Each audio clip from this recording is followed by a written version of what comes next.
रोजे के मुफसदात और गैर मुफसदात सच क्या है? क्या आपका रोजा कब टूट जाता है और आपको पता भी नहीं चलता?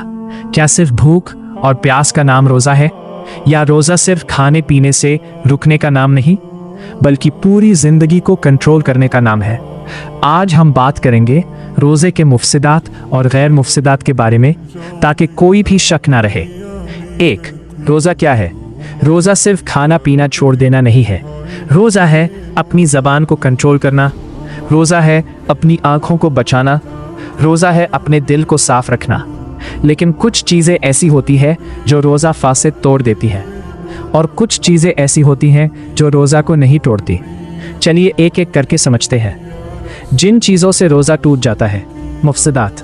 1. जानबूझकर खाना या पीना। अगर कोई शख्स याद होते हुए खाए या पिए, रोज़ा टूट जाता है। लेकिन अगर भूल कर खा लिया तो रोज़ा नहीं टूटता, क्योंकि वो अल्लाह की तरफ से रिज़्क होता है। जानबूझकर जिमा करना। रोज़े की हालात में ये करना रोज़ा तोड़ देता है और कफ़ारा भी वाजिब होता है। 1. कसदन उल्टी करना। अगर जानबूझकर उल्टी की और मुंह भर के हुई, रोज़ा टूट जाएगा। 1. हैज़ और निफास। औरत को अगर हैज़ या निफास आ जाए, रोज़ा टूट जाता है और बाद में कज़ा रखनी होती है। 5. इंजेक्शन जो ग़िज़ा का काम करे।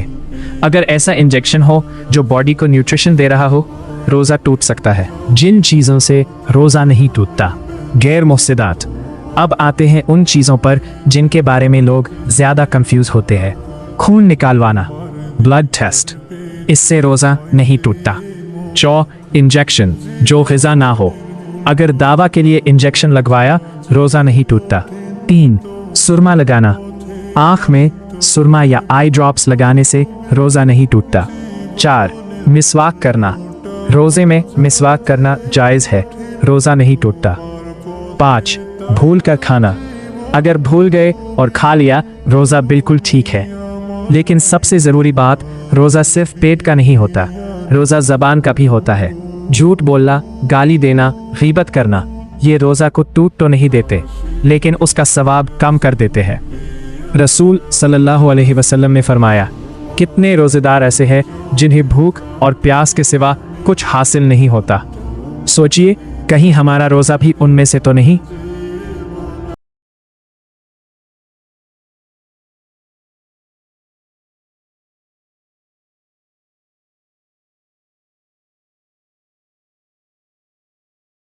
अगर शैतान कैद है तो फिर हम क्यों गलती करते हैं? क्योंकि हमारा सबसे बड़ा दुश्मन कभी कभी हमारा अपना नफ्स होता है। रमज़ान का मकसद सिर्फ भूख बर्दाश्त करना नहीं, बल्कि अपने नफ्स को कंट्रोल करना है। आज से फैसला करें, हम सिर्फ रोज़ा नहीं रखेंगे, हम अपनी ज़िंदगी बदलेंगे। ज़ाहिर क्लोजिंग लाइन पावरफुल। रोज़ा टूटने से बचना ज़रूरी है, लेकिन रोज़ा का मकसूद समझना उससे भी ज़्यादा ज़रूरी है।